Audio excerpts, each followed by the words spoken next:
Accounting class की और भी वीडियोस देखने के लिए मेरे चैनल को सब्सक्राइब कीजिए और साथ ही साथ बेल आइकन को प्रेस कीजिए ताकि मेरी अगली वीडियो की नोटिफिकेशन भी आपको मिल जाए। Hello and welcome to the accounting class. Issue of shares for consideration other than cash का डिस्कशन चल रहा है। इस सीरीज़ में ये 4 पॉइंट का डिस्कशन हम लोग करेंगे। पहला जो पॉइंट है issue of shares for purchase of assets, इसको पिछली वीडियो में डिस्कस किया जा चुका है। आज की वीडियो दूसरे पॉइंट पर है जो कि है issue of shares for purchase of business. बाकी की दो वीडियोस हमारी issue of shares for services taken by promoters and issue of shares for services taken by underwriters से होगी। तो चलिए शुरू करते हैं हम issue of shares for purchase of business. जब कभी भी कंपनी बिजनेस को परचेज करती है और उसके बदले में कैश न दे करके बल्कि शेयर को इशू करती है तो इसे हम कह सकते हैं issue of shares for purchase of business, और ये issue of shares for consideration other than cash की कैटेगरी में आएगा, क्योंकि यहाँ पर भी कंपनी का पर्पस कैश को कलेक्ट करना और अपनी कैपिटल को बढ़ाना नहीं है, बल्कि बिजनेस को परचेज करके उसके बदले में शेयर्स को इशू करना है। बिजनेस को परचेज करना और उसके बदले में शेयर्स को इशू करना, ये दो अलग अलग ट्रांजैक्शंस हैं। पहला ट्रांजैक्शन है बिजनेस को परचेज करना और दूसरा ट्रांजैक्शन है बदले में शेयर को इशू करना। चूंकि ये दो अलग अलग ट्रांजैक्शंस हैं, इसीलिए दो अलग अलग जर्नल एंट्रीज पास करनी पड़ेगी इस केस में भी। अब आगे बढ़ने से पहले हम लोगों को यहाँ पर कुछ चीज़ें और समझ लेना ज़रूरी है, क्योंकि वो परचेज ऑफ बिजनेस के केस से रिलेटेड है। एक चीज़ होती है परचेज कंसिडरेशन और एक है नेट एसेट्स। परचेज कंसिडरेशन वो अमाउंट होता है जिसको कंपनी किसी एसेट्स के परचेज करने या बिजनेस को परचेज करने के बदले देने के लिए तैयार होती है, यानी वो एग्रीड अमाउंट है जिसके ऊपर समझौता हुआ है या सौदा तय हुआ है, जिस अमाउंट को कंपनी को पे करना है किसी एसेट्स या बिजनेस को अक्वायर करने के बदले। नेट एसेट्स वो अमाउंट होता है जो एक्चुअली कंपनी एसेट्स और लायबिलिटीज़ के डिफरेंस से एक्वायर करती है। जब कभी भी आप बिज़नेस परचेज करेंगे तो बिज़नेस में सिर्फ एसेट्स नहीं होता है, बिज़नेस में लायबिलिटीज़ भी होती है। इसका मतलब जब आप एसेट्स लेंगे किसी बिज़नेस का और बिज़नेस परचेज करने में तो आपको लायबिलिटीज़ भी लेनी पड़ेगी। तो एसेट्स में से लायबिलिटीज़ माइनस करके जो अमाउंट बचेगा उसे कहेंगे नेट एसेट्स।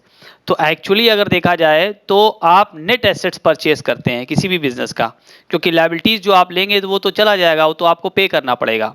ठीक, तो ये नेट एसेट्स अमाउंट जो होता है यही एक्चुअली बिजनेस को परचेज करने पर कंपनी के पास आता है।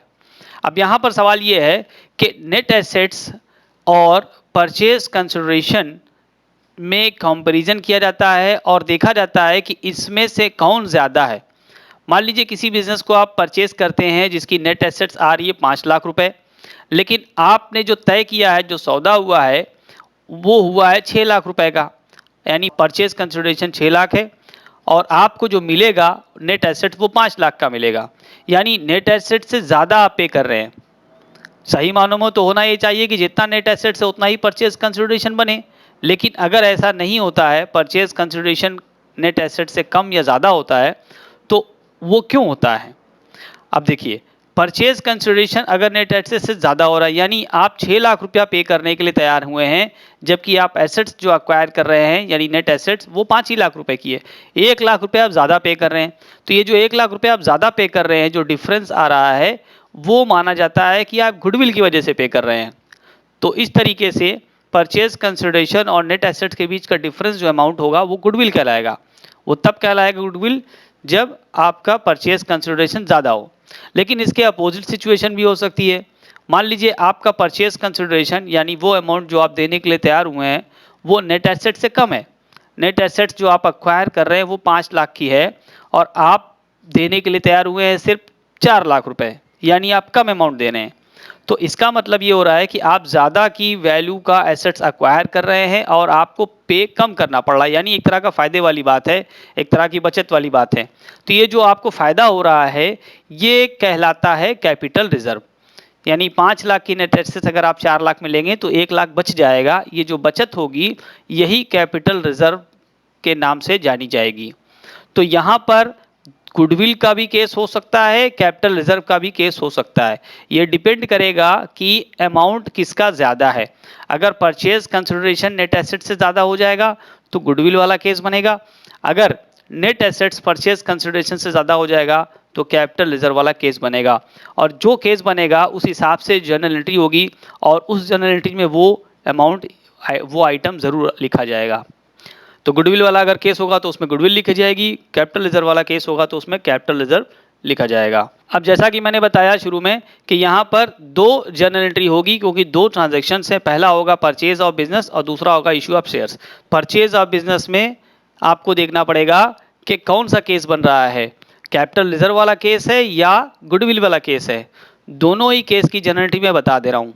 पहला केस मैं ले रहा हूँ जबकि परचेज कंसिडरेशन नेट एसेट से ज़्यादा हो, यानी आप ज़्यादा अमाउंट पे करने के लिए तैयार हुए हैं जबकि नेट एसेट्स आपका कम है उससे, तो वो गुडविल वाला केस हो जाएगा। ऐसे में जर्नल एंट्री होगी सन्ड्री एसेट्स अकाउंट डेबिट। यहाँ पे सारी एसेट्स को आप अलग अलग लिखेंगे। मान लीजिए आप फर्नीचर लेते हैं तो फर्नीचर अकाउंट डेबिट, बिल्डिंग लेते हैं तो बिल्डिंग अकाउंट डेबिट, मशीनरी लेते हैं तो मशीनरी अकाउंट डेबिट। हर आइटम यहाँ पर डेबिट करेंगे अलग अलग। उसके बाद गुडविल का अमाउंट डेबिट करेंगे। ये वो अमाउंट होगा जो आप एक्सेस या एक्स्ट्रा पे कर रहे हैं। वो कैसे निकलेगा? Purchase consideration minus net assets. जब परचेज कंसिडरेशन में से नेट एसेट्स को माइनस कर देंगे तो जो अमाउंट आएगा वो गुडविल का होगा, यानी वो एक्सेस अमाउंट होगा, तो वो भी डेबिट हो जाएंगे। अब इसके बाद लायबिलिटीज़ अगर आपने एक्वायर की है, आप बिजनेस परचेज कर रहे हैं तो कुछ लायबिलिटीज़ भी आपको मिलेगी साथ ही साथ। वो हो सकती है आउटस्टैंडिंग एक्सपेंसेस हो, क्रेडिटर्स हो या लोन वगैरह हो। तो ये सारी चीज़ें जो आपको अलग अलग लायबिलिटीज़ के तौर पर लेनी पड़ रही है वो सब यहाँ पर क्रेडिट में लिख देंगे उस अमाउंट पर जो एग्रीड हुआ है। लायबिलिटीज़ का भी अमाउंट जो तय हुआ होगा वही लिखा जाएगा यहाँ पर, अलग अलग हर आइटम का। इसके बाद यहाँ पर आप टू वेंडर्स अकाउंट लिखेंगे। वेंडर्स का नाम लिखेंगे, नाम दिया होगा क्वेश्चन में, तो नाम नहीं होगा तो सिर्फ वेंडर लिख देंगे। अब वेंडर के नाम के आगे या वेंडर के अकाउंट के आगे आपको अमाउंट जो लिखना है वो परचेज कंसिडरेशन, यानी वो अमाउंट लिखना है जिस अमाउंट पर आप नेट एसेट्स को अक्वायर करने के लिए राज़ी हो गए हैं, यानी बिजनेस को अक्वायर करने के लिए आप तैयार हो गए हैं। तो जब आप परचेज कंसिडरेशन यहाँ लिखेंगे और इसके बाद दोनों का आप टोटल करेंगे, इधर डेबिट साइड का और इधर दोनों का आप टोटल करेंगे क्रेडिट साइड का, तो वो बराबर आ जाएगा। तो ये पहला केस रहा जबकि आपका परचेज कंसिडरेशन नेट एसेट से ज़्यादा है, गुडविल वाला केस है। अब दूसरा केस हम देखते हैं जबकि परचेज कंसिडरेशन आपका नेट एसेट से कम होगा, यानी कैपिटल रिजर्व वाला केस होगा। इसमें भी एंट्री उसी तरीके से, थोड़ा सा खाली चेंज हो जाएगा। उसमें गुडविल थी, उसमें से गुडविल हटा देंगे, अब इसमें कैपिटल रिजर्व को ऐड कर देंगे। गुडविल को डेबिट करते हैं, कैपिटल रिजर्व को क्रेडिट करेंगे। तो एसेट्स को आप जो भी परचेज कर रहे हैं उन सारी एसेट्स को एक एक करके 1 बाय 1 लिख देंगे। सारी एसेट्स को डेबिट कर देंगे उस वैल्यू पर जो आपने लेने के लिए, जिस वैल्यू पर लेने के लिए आप तैयार हुए हैं। फिर सारी लायबिलिटीज़ को भी क्रेडिट कर देंगे, वो सारी लायबिलिटीज़ अलग अलग जिस वैल्यूज़ पर आप लायबिलिटीज़ को लेने के लिए तैयार हुए हैं। टू वेंडर्स अकाउंट, इसमें परचेज कंसिडरेशन लिख देंगे, वही चीज़ है इसमें भी। अब यहाँ पर चूंकि परचेज कंसिडरेशन आपका कम है, नेट एसेट ज़्यादा है, तो जो डिफरेंस आएगा वो कैपिटल रिजर्व आएगा और टू कैपिटल रिजर्व यहाँ पे लिख देंगे। ये इस तरह से निकलेगा, net assets minus purchase consideration. अगर आप टोटल करेंगे क्रेडिट का तो वो डेबिट के टोटल के बराबर आ जाएगा। तो ये तो हुई परचेज ऑफ बिजनेस की जर्नल एंट्री। अब दोनों में से कोई एक एंट्री होगी जैसा कि केस हो। इसके बाद आप इशू ऑफ शेयर्स करेंगे। इशू ऑफ शेयर्स को करने से पहले आपको ये भी देखना पड़ेगा कि शेयर्स, कितने शेयर्स इशू किए जा रहे हैं। तो number of shares to be issued, इसके लिए आपको बहुत ज़रूरी है कि एक कैलकुलेशन करना पड़ेगा और उससे पता करना पड़ेगा कि आखिर कितने शेयर इशू किए जाएं। इसके लिए फार्मूला है purchase consideration upon issue price. अगर शेयर पार पे इशू किया जा रहा है तो जो फेस वैल्यू होगी शेयर की वही इशू प्राइस होगा। मान लीजिए 10 रुपये वाला शेयर है जिसकी फेस वैल्यू 10 है, आप उसे पार पे इशू कर रहे हैं तो वो इशू प्राइस भी 10 ही होगा, तो यहाँ इशू प्राइस भी 10 आ जाएगा। लेकिन अगर शेयर आप प्रीमियम पे इशू कर रहे हैं, मान लीजिए 10 रुपये वाला शेयर है जिसकी फेस वैल्यू 10 है, आप उसको 2 रुपये प्रीमियम पे इशू कर रहे हैं, तो इशू प्राइस कितना हो जाएगा? 10 + 2 यानी 12, इशू प्राइस 12 हो जाएगा। तो यहाँ फार्मूले में 12 लिखा जाएगा। इसीलिए ध्यान रखिए फार्मूले में इशू प्राइस है, यहाँ पर फेस वैल्यू नहीं है। इशू प्राइस पार भी हो सकती है, प्रीमियम भी हो सकती है। प्रीमियम है तो प्रीमियम जोड़कर लिखेंगे, पार है तो जो फेस वैल्यू है सिर्फ वही लिखा जाएगा। अब हमें जर्नल एंट्री देख लेते हैं, क्या जर्नल एंट्री होगी अगर पार पे इशू किया है शेयर्स और अगर प्रीमियम पे इशू किया है शेयर्स। तो पार पे इशू किया है अगर शेयर तो उसकी जर्नल एंट्री होगी vendors account debit to share capital account. यहाँ पर फेस वैल्यू या नॉमिनल वैल्यू ऑफ शेयर जो है वो लिख दिया जाएगा। लेकिन अगर प्रीमियम पे शेयर इशू हुआ है तो vendors account debit to share capital to securities premium, और यहाँ पर जो आप वेंडर्स का अमाउंट लिखेंगे उसमें परचेज कंसिडरेशन लिखेंगे। शेयर कैपिटल में आप फेस वैल्यू ऑफ शेयर्स लिखेंगे, जितने भी शेयर्स आप इशू कर रहे हैं उसकी नॉमिनल वैल्यू लिखेंगे, और सिक्योरिटीज प्रीमियम में वो अमाउंट लिखेंगे जो कि नॉमिनल वैल्यू ऑफ शेयर्स पर प्रीमियम को कैलकुलेट करके आपने निकाला है। याद रखिएगा कि शेयर कैपिटल का अमाउंट और सिक्योरिटीज प्रीमियम का अमाउंट, ये दोनों अमाउंट का टोटल वेंडर्स के अकाउंट यानी परचेज कंसिडरेशन के बराबर होना चाहिए। आपको किसी भी कीमत पर ये परचेज कंसिडरेशन से ज़्यादा नहीं पे करना है। तो अगर आप शेयर प्रीमियम पर इशू कर रहे होंगे तो शेयर कैपिटल में जो अमाउंट जाएगा वो परचेज कंसिडरेशन से कम होगा, तभी ना ये प्रीमियम का अमाउंट जोड़ करके इसके इक्वल हो जाएगा। इन सारी बातों को एक क्वेश्चन के थ्रू हम लोग समझते हैं। एक क्वेश्चन है, Apex limited purchase the business from Royal limited for a sum of 5 lakh payable in fully paid equity shares of 10 each. Apex limited ने 5 लाख रुपए में रॉयल लिमिटेड के बिजनेस को खरीदा है और उसके बदले में वो 10 रुपये वाले शेयर्स इशू कर रहे हैं। जिन जिन चीज़ों को लिया है उसमें प्लांट एंड मशीनरी है, building, vehicle, debtors, inventories, cash और क्रेडिटर्स हैं, उनकी अलग अलग वैल्यू दी हुई है। आपको जर्नल एंट्री पास करनी है अगर शेयर्स को पार पे इशू किया जाए और अगर शेयर्स को प्रीमियम पर इशू किया जाए। तो यहाँ पर दो कंडीशन है, पार और प्रीमियम दोनों। सॉल्यूशन करने के पहले हमें कुछ कैलकुलेशन करना पड़ेगा। हमें ये देखना पड़ेगा कि नेट एसेट्स आखिर है कितने का।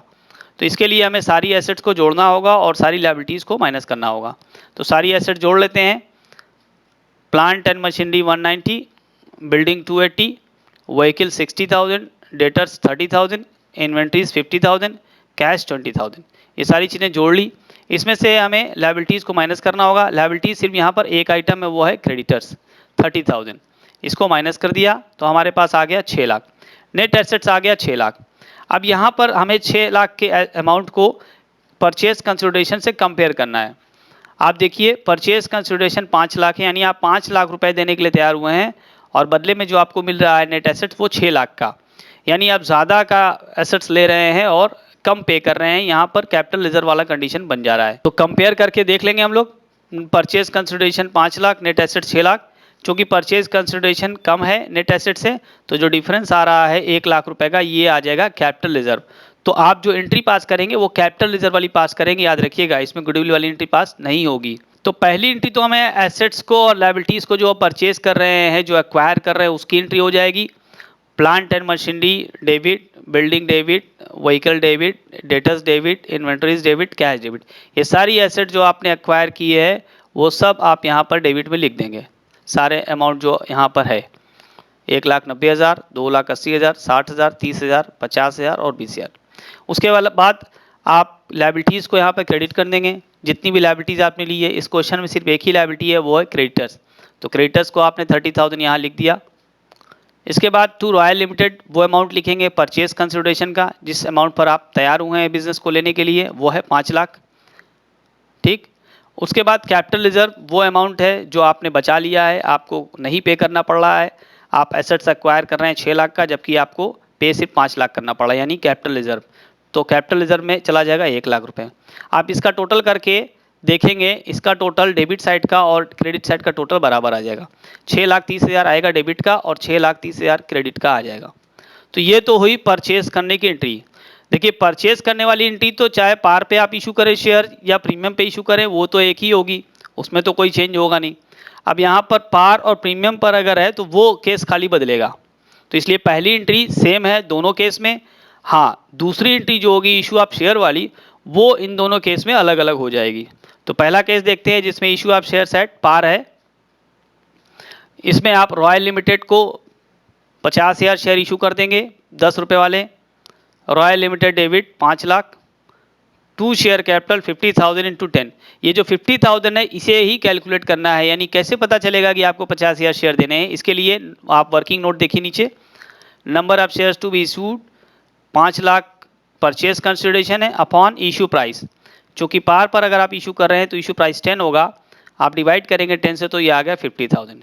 ये 50,000 शेयर आपको इशू करना है 10 रुपये के हिसाब से, तो 5 लाख हो जाएगा। तो Royal limited debit 5 lakh, to share capital 5 lakh. ये हो गया आपका पहला केस कंप्लीट। दूसरे केस में प्रीमियम पर आप इशू करेंगे तो वहाँ भी आपको कैलकुलेट करके देखना पड़ेगा। देख लेते हैं। देखिए, दूसरे केस में आपने शेयर इशू किया है प्रीमियम पर, प्रीमियम है 25%। क्वेश्चन में देखिए आप, तो 10 रुपये का 25% होगा 2.5, ठीक, 2.5 आपका प्रीमियम है, तो इशू प्राइस कितना हो जाएगा 10 + 2.5 यानी 12.5।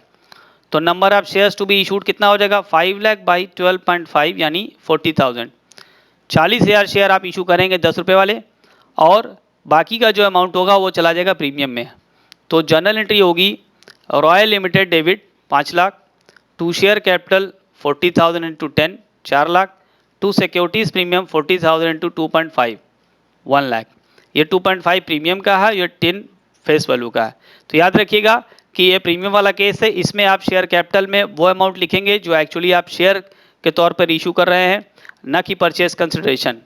तो ये देखेंगे कि ये दोनों का अमाउंट मिला करके, कैपिटल का अमाउंट और प्रीमियम का अमाउंट मिला करके ये परचेस कंसिडरेशन के बराबर हो रहा है। अगर आप इससे डिवाइड यहाँ पर नहीं करेंगे तो यहाँ पर अमाउंट ज़्यादा आ जाएगा, जो कि ये गलत हो जाएगा फिर। तो ध्यान रखिएगा, खास तौर से प्रीमियम के केस में आपको पहले कैलकुलेट कर लेना चाहिए कि शेयर्स कितने इशू करने हैं और उसके बाद एंट्री करनी है ताकि सही अमाउंट लिखा जा सके। उम्मीद करते हैं ये इन्फॉर्मेशन आपको काफ़ी यूज़फुल लगी होगी। अगर आप मेरे चैनल पर नए हैं तो प्लीज़ इस चैनल को सब्सक्राइब कर दें। अगर वीडियो यूज़फुल लगा तो इसको शेयर कर दें। Thanks for watching. अपना बहुत ख्याल रखिए। मिलते हैं अगली वीडियो में, तब तक के लिए गुड बाय।